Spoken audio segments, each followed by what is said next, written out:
Hey Joe, said where you going with that gun in your hand?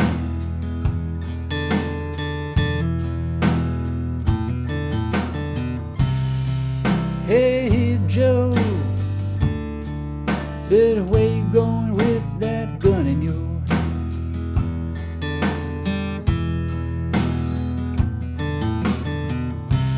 I'm going down to shoot my old lady. You know, I caught her messing around with another man. That ain't no lie. Let's do the runs, the bassline run.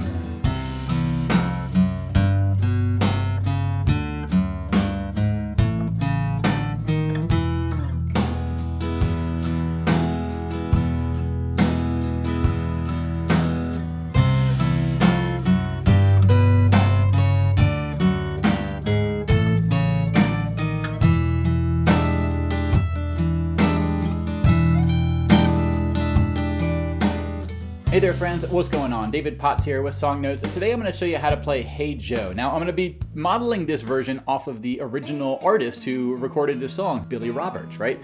Hendrix covered it a few years later in the 60s. Billy Roberts' version is acoustic, and it's really well for the sort of just everyday guitarist, right? Hendrix is such a high mountain to climb. I'm going to start with the verse and the chords and then get to the licks and fills and then end with the intro riff. The intro is the same thing that Hendrix plays, but it's probably the trickiest part of the song. So I want to start simple and ease into it, right? Before I get into it, just head on over to my website, songnotes.net, to get all my lesson resources, my practice notes. I made a play along jam track, and I'll link out to a few really cool videos, including that Billy Roberts version, which is not on Apple Music or Spotify, right? So listen to that version, it sounds so good. So big picture, you zoom in, this is what the verse looks like over and over and over again, right? This is the 5-chord progression that's played for the entire song. Now, we're gonna add a bunch of riffs during the measures of E, but for the most part, we're just gonna start with simple strumming, right? First step is just simple down strums on the 1, 2, 3, 4 on the quarter notes, right? That would sound like this. You can kind of get your foot in the door. Hey Joe, where you going with that gun in your head? Again, we'll add some riffs over the E in a little bit. Hey Joe, I said where you going with that gun in your head? Okay. Now, this is the great first thing to practice. If you especially need help with your chord transitions, do what I just did. Slow it down if you need to. And if you need help with these chords, I have my beginner chord guide. I also have a reading music for guitarist course, which sort of walks you through how to read guitar tabs if that's new to you as well. The next thing we want to do is introduce some bass note strumming. So that's going to look like this, right? Bass note strumming is this idea of taking whatever chord you're playing and just playing the bass note, the thickest strings note within that chord. So for the C chord, right? The thickest string we play is the 5th string, right? That our ring finger is pushing down. So that's the note we'd want to pluck before we do a strum. So the simplest way to do this would be C to G to D to A to E. Right? And again, we're on E for twice as long, or 4 times as long, I guess, as every other chord. Hey Joe, said where you going with that gun in your hand? Right? Now, from here, to level it up, I want you to double up the bass notes.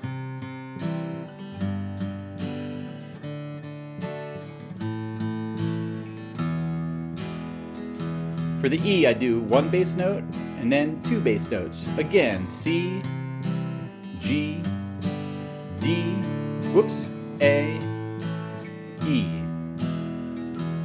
As I always say, you're going to make little mistakes here and there. You'll miss the bass note. Try to keep a steady rhythm though. I think that's probably more important. It helps you keep your groove. Mistakes will happen, right? But keep the groove. Let me sing one verse here. I'm going down to shoot my old lady. You know I caught her messing around with another man. That ain't no lie. Okay, now have some fun with this. You can double up the bass notes as I just did. You can do single bass notes. You can kind of mix and match. Make it feel loose and organic. Think of this as a sandbox song where you can bring your own desire to play with these toys however you want, okay? And it's only going to increase that as we add the licks and fills. You can use as many fills or as few fills as you want, okay? One last strumming tip I want to talk about is using these light sort of filler strums just after the 2 count and after the 4 count. So if we do the bass notes, it's 1 and 2, 3 and 4. 1 and 2, 3 and 4. But what we can do is add these nice little down, up, down, up, down, up, just after the 2 and after the 4 count. That would sound like this, right? Bass, bass, down, down, up, bass, bass, down, down, up, bass, bass, down, down, up, bass, bass, down.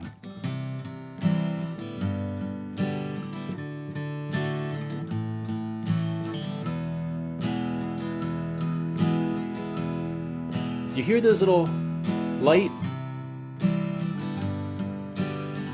filler strums?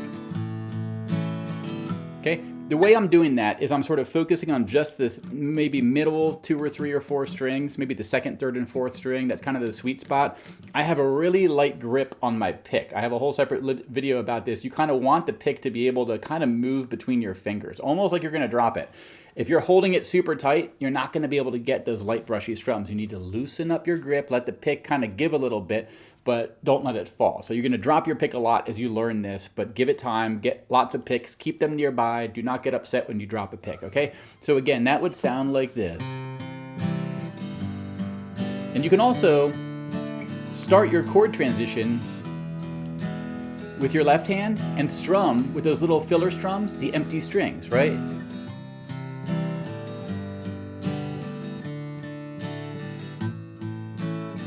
I'm kind of exaggerating it there, okay? But this is the final form of the strumming that I would recommend, because from here on out, we're going to add licks and riffs and all that sort of stuff. So use whatever strum you feel comfortable with. I just walked you through a few different step-by-step versions you can build up to, and take it as far as you like, right? All right, now let's get to learning some of these fun licks and fills. Now, these are mostly going to happen over the E major chord, but later on, I'll show you some that happen over the D, G, and A as well, right?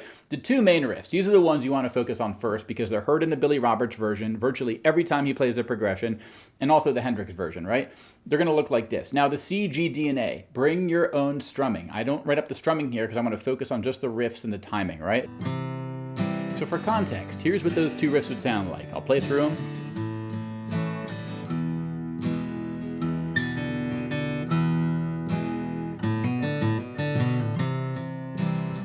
Okay, here's how to learn them.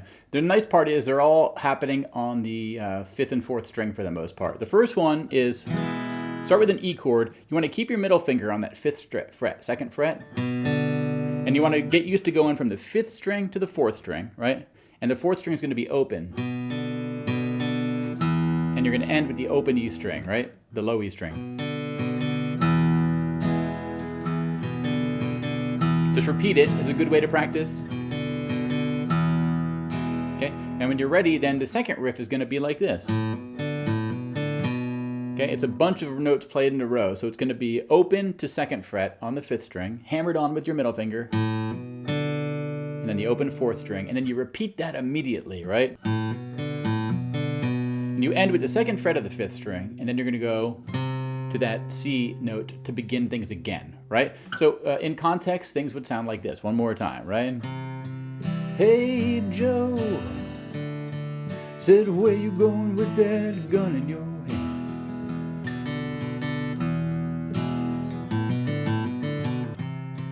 Hey Joe, said where you going with that gun in your hand?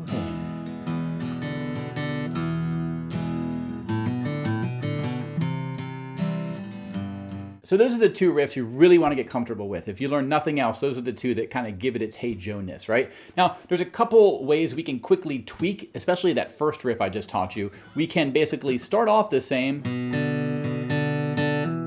and instead of going to the low E string, we kind of do a hammer-on the 4th string from open to 2nd fret.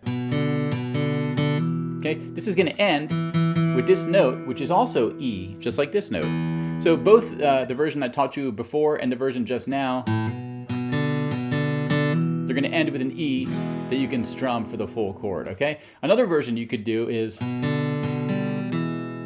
going to start off the same, jump up to the open 3rd string, which is the minor 3rd in the key of E, and then end with that E note, okay? And the final tip for learning these E riffs is when you're practicing them, just stay on an E chord, strum through, and then to go into a riff and then back to the E and repeat the whole thing. So here are 3 or 4 E riffs in a row, what it would sound like, all right?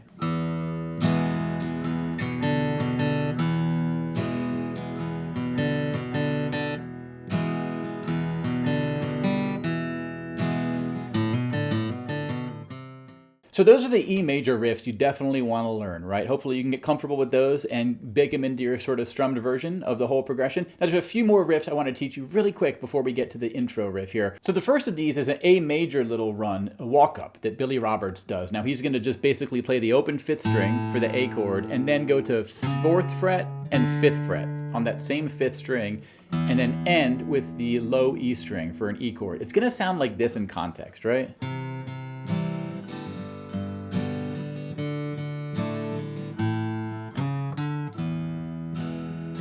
Billy Roberts does it every time. Here's what it sounds like with singing.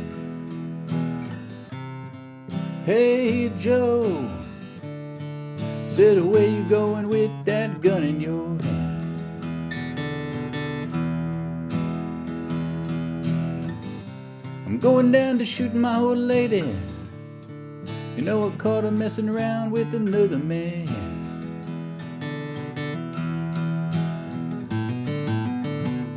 Okay, that is one. Again, listen to Billy Roberts' recording because you hear it all the time. Now there is another version of this riff you could do. It sounds like this.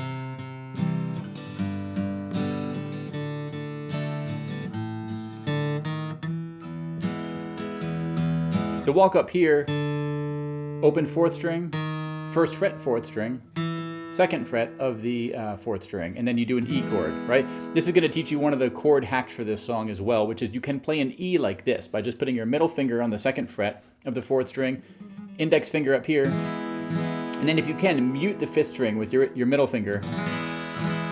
And then that way you can play all 6 strings, but you're only using 2 of your fingers. It's a nice sort of convenient way to jump to an E chord quickly and be able to get a full strum, especially when you're doing riffs around the E major chord.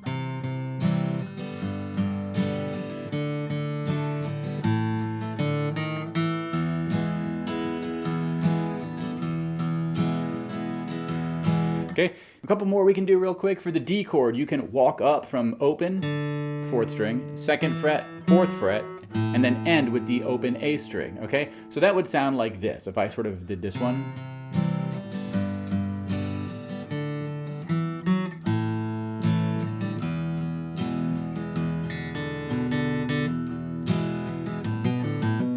There's also this version of a G run. This one's tricky, but check it out.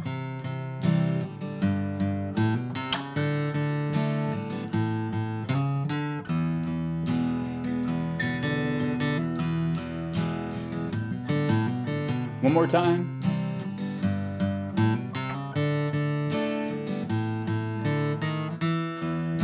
Okay, what I just did there was combine some of the other riffs that I've already taught you, okay? But the G run in particular, how I recommend doing it is I use my ring finger for the bass note, play it twice, hammer on from open to 2nd, and then slide from 3rd to 4th. And then end with the open 4th string. You really want to get that little 4-note run nice and smooth. I guess it's 5 notes.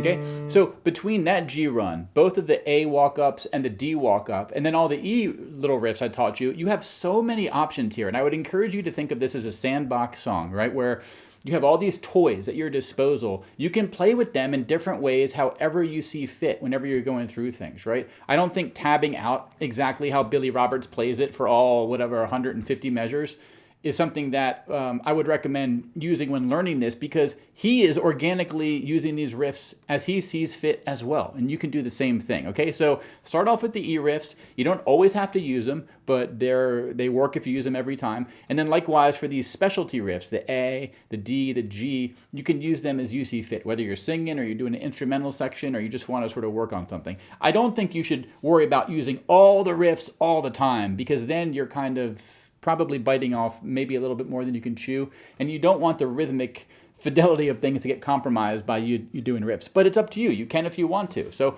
give the Billy Roberts version a listen, because he puts these together in unique ways. But again, use them as you see fit, okay? So that is the riffs. The last thing I'll show you before we get to the intro are the bassline riffs, okay? This is gonna sound like...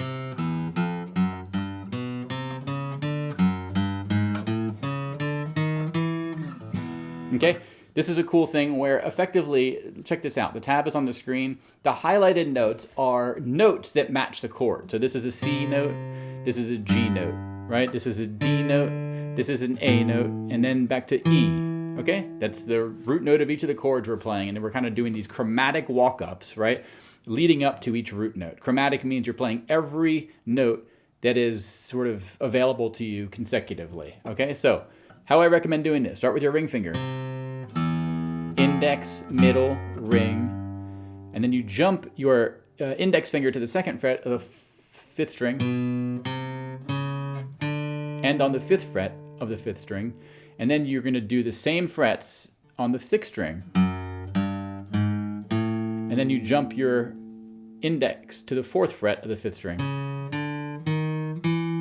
And then you're going to sort of transition to an E chord. Okay? That might seem like a lot, but I really recommend using all 4 fingers here. And effectively, here's how I think of it. Start on the 3rd fret and walk up to the 3rd fret. Start on the 2nd fret, go up to the 5th fret and do that on the 5th string and then the 6th string. And then I jump to the 4th fret on the 5th string and go up all the way. Okay? And then we strum an E chord there. So that would sound like this in context.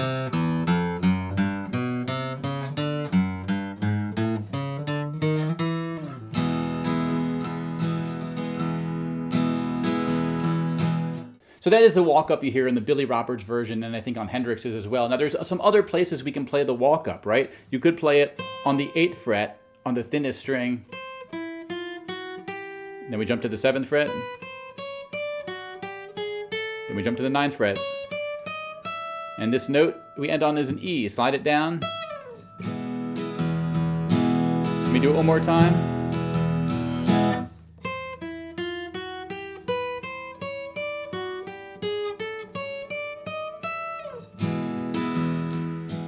We even can do it on the middle 2 strings, right? The 3rd and 4th string. We're going to start on our C note, 5th fret of the 3rd string, jump down to 2nd fret, and then we go to the 4th fret, and then we go to the 6th fret, and we end on the 9th fret of the 3rd string, okay? So these are just different versions of playing the same notes at different parts of the fretboard. These are all written out in my practice notes. The last tip I'll show you with this is you can end these runs with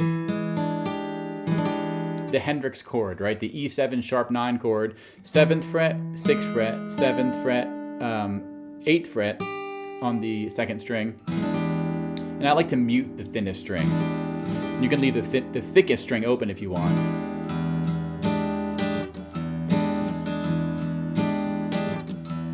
This chord sounds really good at the end of these walk-ups, right?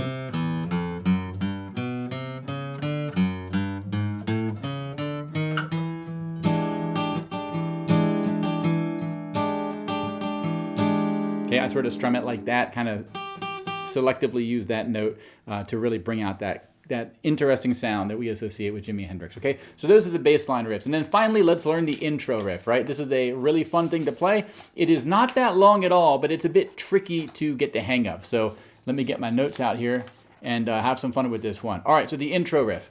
Here's how I recommend looking at it, right? Big picture is, I would say it's 3 different riffs based around the E major chord. Okay, the first riff. Okay, the second riff. The third riff. And we end with the C chord, which is where the verse starts. Now riff number 3, I've already taught you this one. It's the easiest one of these. You just hammer on with your middle finger from open to 2nd fret on the 5th string. Add in the 4th fret open just after, right? Do that twice. And then end with the 2nd fret on the 5th string, and then go to your C bass note to begin the verse, okay? So that one we already have in the bag. Let's look at the first 2. Now, riff number 1, right? Here's how I'd recommend learning this one. You could just look at the full tab and do it over and over again until you get it. But what I found more success with, and I really recommend to you, is to use these exercises I put together. Okay, the first one is going to be to take these main sort of foundation, or like the spine of this riff, break it into these notes, right? Play it with your ring finger, 5th fret, 2nd string. 3rd fret of the 2nd string with your index. And then you're going to jump to the 2nd fret of the 3rd string with your middle finger and then open. So.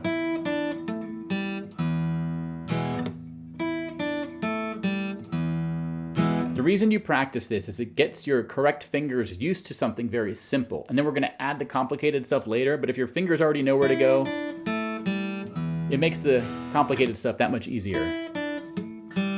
Now the hardest part, you saw me mess it up there, is jumping to this second fret of the third string with your middle finger. The reason I recommend doing this, because eventually we're gonna slide from 4 to 2 with that middle finger.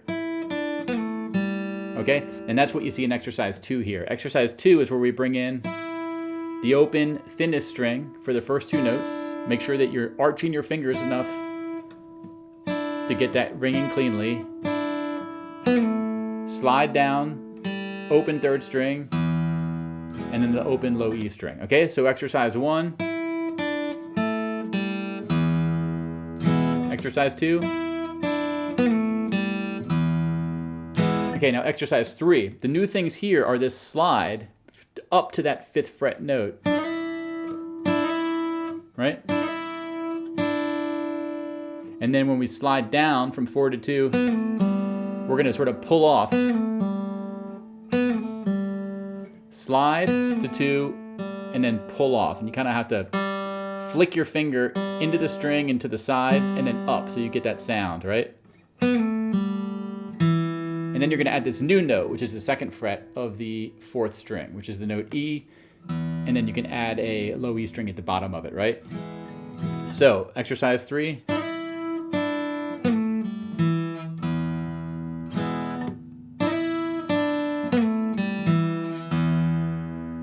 Now what I'm doing right here, a quick tip about this E chord, you can do a 2-finger E where you effectively do 2nd fret with your middle finger, and I'm sort of pushing this finger into the 5th string to mute it. This is handy if you're doing riffs around the E major chord and you need to jump to an E quickly. This is an easier one for your fingers to land on. But then it lets you strum a full E if you want. You also could sort of use this to sort of claim the territory and then switch to a full E before the strum. But anyway, if you do those 3 exercises I taught you, and then you go back to the main riff, riff number 1, the full tab, you basically have it. You just gotta make sure you do it smoothly, like a really flowing cascade, right?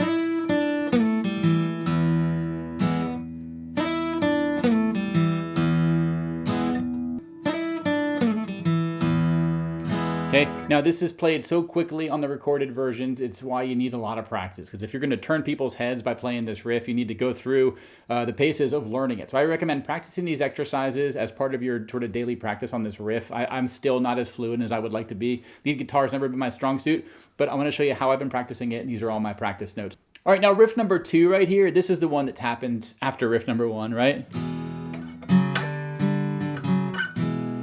That's how I have it tabbed out. Here's how I recommend learning it though. The simplest version is just this. You start on an E chord, take your middle finger, keep it on the 5th string, slide it to 4th fret, right? And that's basically it, right? So E,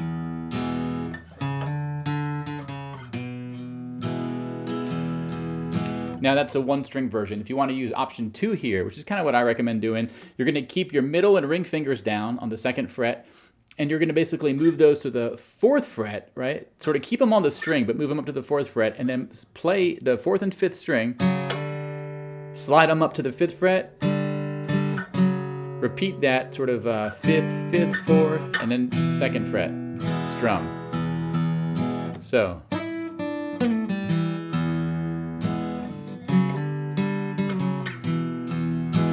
Okay, that's what you do there for option number 2.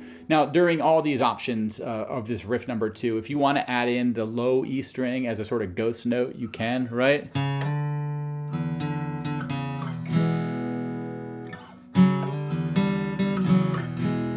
I was sort of adding just light plucks of the low E string. I'm not writing it in my tab because I don't think it's that important to necessarily do with options 1, 2, and 3. Option 3 here is... Now this is probably closer to what Billy Roberts is playing because you can hear this note. It's basically doing an octave from 4th fret to 6th fret. And when we go back to the E, right, 2nd to 4th fret, what he's doing is, I think, barring the 2nd fret. So you get open second, second, fourth. This is an E major. This is a way to play E major, right? I guess technically it's an E5, it's an E power chord. There's no major third, no minor third, but it's a nice way to play it. So that would sound like this, right?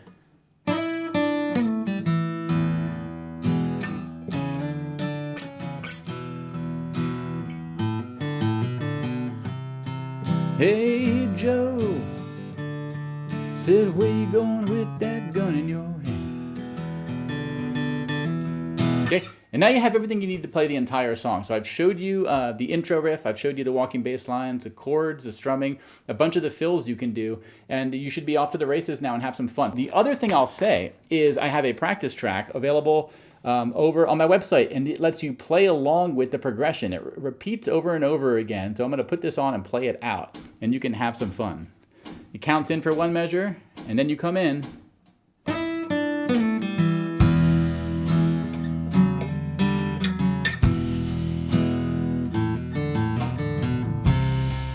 Hey Joe, said where you going with that gun in your hand?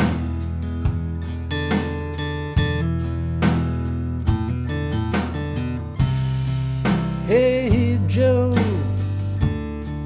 said where you going with that gun in your hand?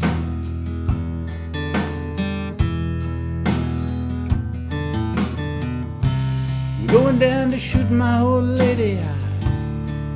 You know, caught her messing around with another man. Ain't no line. Let's do the runs, the bassline run.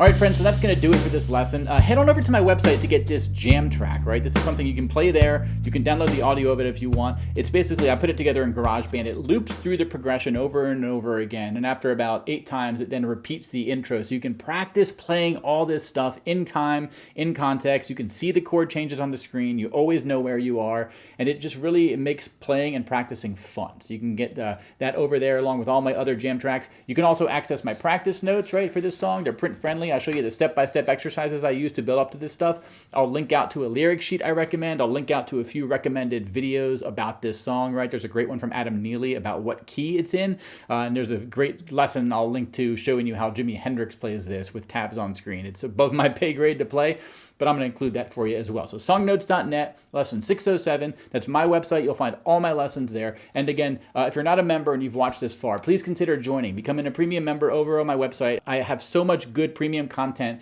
that I trust you will love. It'll elevate your guitar playing. It'll give you fun things to work on with so many of these print-friendly guides that I have hundreds and hundreds of, right? There's so many perks. There's a great community forum as well. And I can't thank you all enough who are members. So if you're not a member and you've watched this far, I think you'll dig it. Check it out. And to all of you who are supporting me with membership, I really appreciate it. So I'll see you in the next lesson, my friends. And until then, take care and bye-bye.